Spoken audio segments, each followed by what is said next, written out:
Does the Godzilla head actually beat an LS3 head?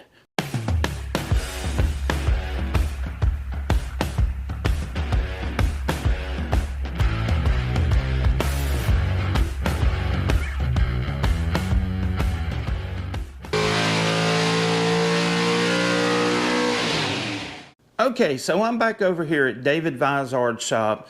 You see behind me here the 7.3 Godzilla cylinder head. We're going to do some flow bench testing to find out what I'm actually working with. You see, if you've watched my previous videos on the Godzilla, you know that we're building this thing for my buddy Micah to go in his 96 blue Mustang, old blue here. We're wanting this car to go mid-4s. And that's going to require a lot of effort. That is not easy. By my estimates, that's going to be somewhere in the neighborhood of about 14 to 1500 horsepower with the nitrous. What it really means is I need to be close to 800 to 850 naturally aspirated. That's a pretty tall order, but I do think we can get there. If you followed along on YouTube about these cylinder heads, Darren Morgan has some really good things to say about it. Take a listen to this. Oh yeah, I've done plenty of those. Yep.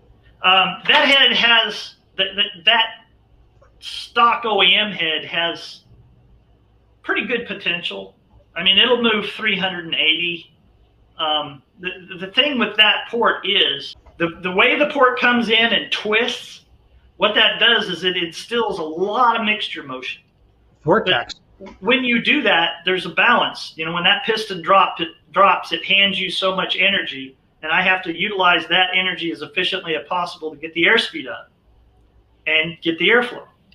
So if you instigate a swirl, you use some of that energy. So the flow drops. There's no way around it. If you instigate swirl, you lose flow because the energy's got to come from somewhere, right? Yeah. So you're converting that energy instead of into flow, you're converting that energy into inertia swirl in the chamber. But that thing actually moves an amazing amount of air and has a swirl intensity like I've never seen. So as you've seen, Darren Morgan has really high regards for this cylinder head. Thank you, Tim Halstead, for allowing me to use that clip. Brian Wolf has done extensive work and has gotten these heads to go 395 CFM with a 2.25 inch intake valve with his CNC program. I'm none of those guys, I promise you that. You know, I'm just Andy Wood, but I do think that there is some really good gains to be had with this cylinder head with minimum effort. So let's get into the nuts and bolts of this and discuss this a little bit further. Before I get started on porting a set of cylinder heads, I always like to try to learn about the port, learn about the cylinder head, find out what we're working with, and go from there. I don't like going into it blind. I like having a really good idea of where I need to go. And the only way I can do that is by digging in deeper, and you will see what I mean when I do this. First order of business I'm going to get down to is actually measuring the valves. I've quoted in my other video that it was 2.17 intake, and it appears, trying to do this one-handed is kind of tough, but come on. Looks like it's 2.165. So let's take the valve out and take a look at it. Now this is pretty cool. From the factory, you can see that it actually has what appears to be a 30-degree back cut on the intake valve. This is a pretty light valve. I'm not sure how heavy it is. I'm pretty sure that's an 8mm stem. Yep, 8mm stem. Okay, now let's look at the exhaust. You see that it actually has a pretty nice tulip shape to it. These are fairly lightweight valves considering the size. I'm going to put these on the scale to see what we've got, but first I'm going to measure that valve right there. The exhaust valve measured 1.670, so pretty decent sized valve. Let's see how much these things weigh, because there's a lot of similarities between this head and, say, the LT Chevrolet. And the key to making this thing rev is having lightweight valve train components.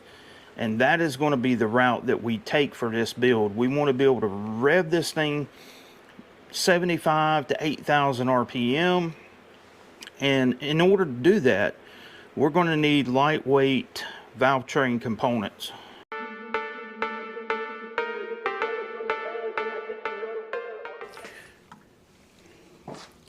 As you see here, the factory valve comes in at 118 grams. Not bad for the size valve. Here is the exhaust valve. It's a 1.67 inch exhaust valve. See, it has a nice little tulip shape there. 94.6 grams. You might say, well, that's great, Andy, but I don't have anything to compare it with. This is a 194 Chevrolet Ford valve, 11/32 stem, stainless steel. Let's see how much this weighs. 109. So you can see just how lightweight the factory valves actually are, considering this long stem. I mean, that is a very long stem.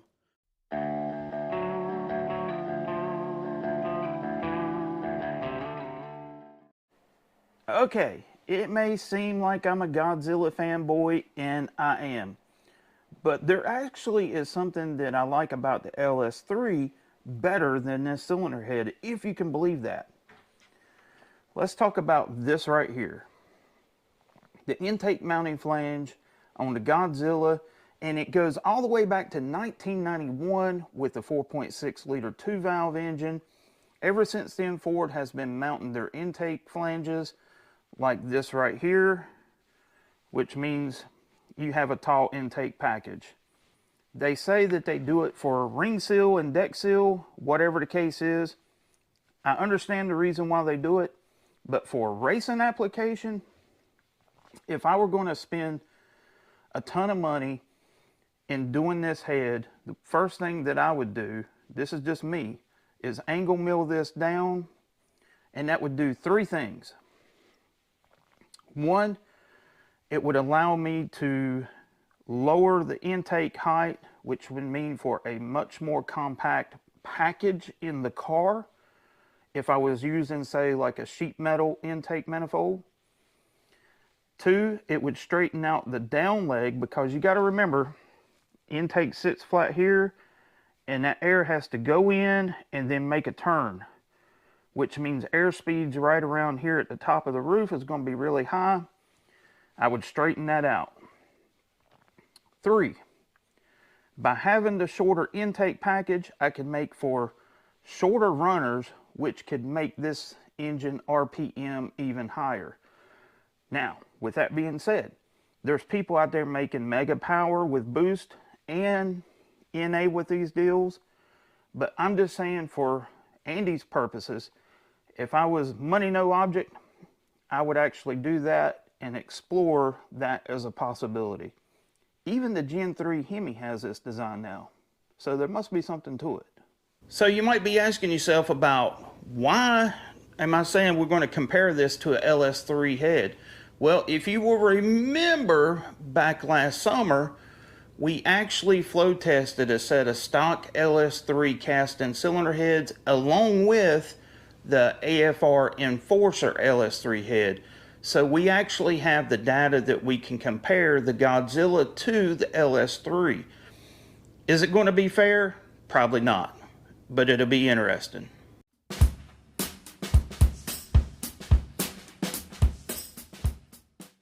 David, what are we doing right now? Well, what we're doing here, Andy, is trying to perform a difficult job without doing it in a difficult way. We're just going to use one of these Harbor Freight electronic angle things. Now, Yep. it wasn't very expensive, but one of the things, and look down at it down here,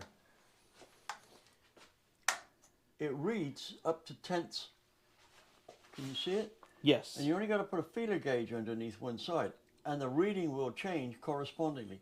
So, under most circumstances, it's way more accurate than you would think. Unfortunately, because of these long valve stems, we can stick one in here, right, and still leave enough to get this dude on to measure the angle. If it was a shorter valve, I'd use some 8mm or 5/16 steel rod. Right. Now, not mild steel rod, stainless steel. I don't know what they call it over here. It's a ground rod. Not very expensive. Now, I've got the valve in there, and I'm checking up to see. We got to have this 90 degrees or we close need to to it. know where that is. Yes. Right now, I've zeroed this off on here, and I'm checking the angles of. This should be 45. It should be 45. What is it reading? 45.3. No, 45.11. Right, so it's slightly off. Right? Yes. Now, if we check that there, technically that should read 0. Well, right there it's 0.22 or 0.21. Yeah, it's moving it. Yeah, as you rolling it.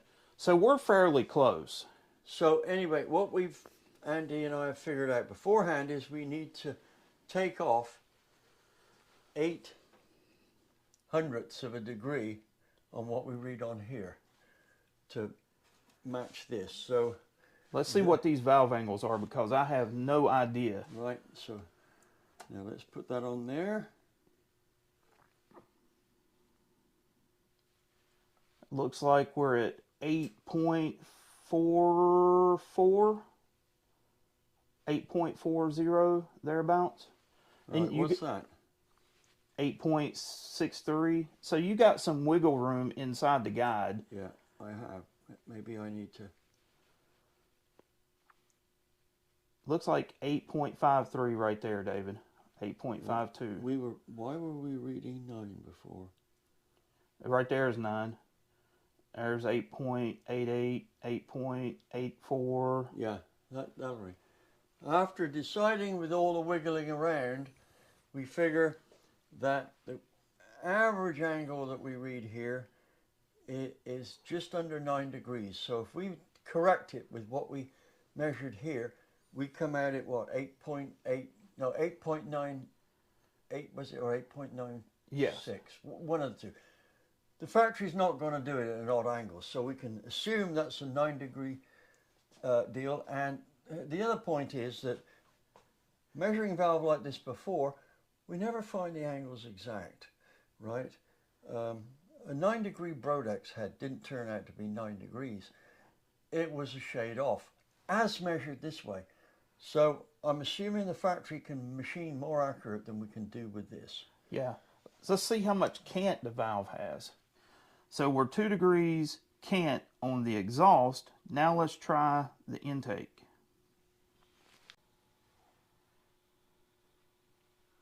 Let's just So zero it.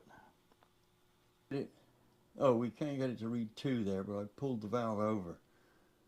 Right. There you go. It's between 1.89. Yeah. Right, so here's the thing that Andy wants me to explain here. And I'm not sure why he's asking me to explain it. Maybe he thinks I can do it better than him, but dubious. Anyway, here's the point that he brought up. It might seem that, you know, what size was the valve? 2.165. It's 2.165. And the pseudo equivalent big block Chevrolet is 2.3. Now, why has a similar sized Chevrolet got a significantly bigger valve? Well, here's the point. An induction system is in the cylinder head. It comprises of 2 things, a port and a valve.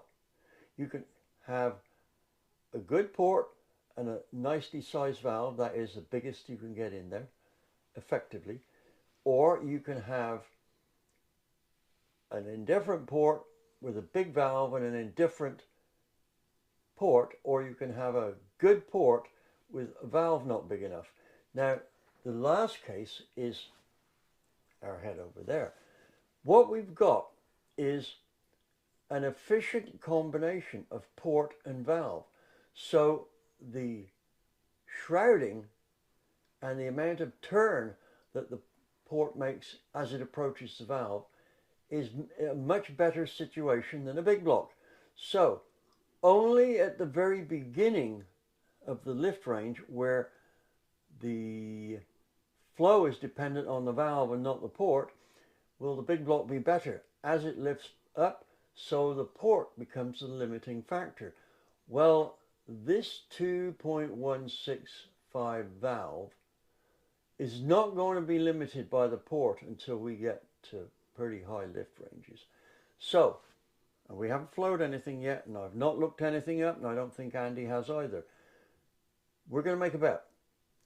This head stock flows exceptionally well and probably beats a stock big block Chevrolet head with a valve best part of 140 thousandths bigger. What we're going to do is take this port, assuming it's got the efficiency potential we think, and blow it out to an efficiency akin to a NASCAR motor, right? It has that potential. Now, we might not match the latest NASCAR heads, but I bet you we can get flow numbers which were prevalent maybe 20 years ago.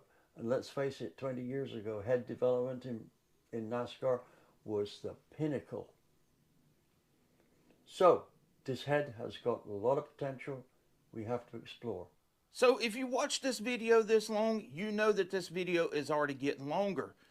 I mean, it's probably going to be 20 minutes, and you want to see it compared to a LS, and you will in part 2 and probably maybe part 3, depending on how long the videos go, because we have some port modes of the Godzilla, port volumes, both intake and exhaust, and it's going to be really awesome to see how they compare flow number wise.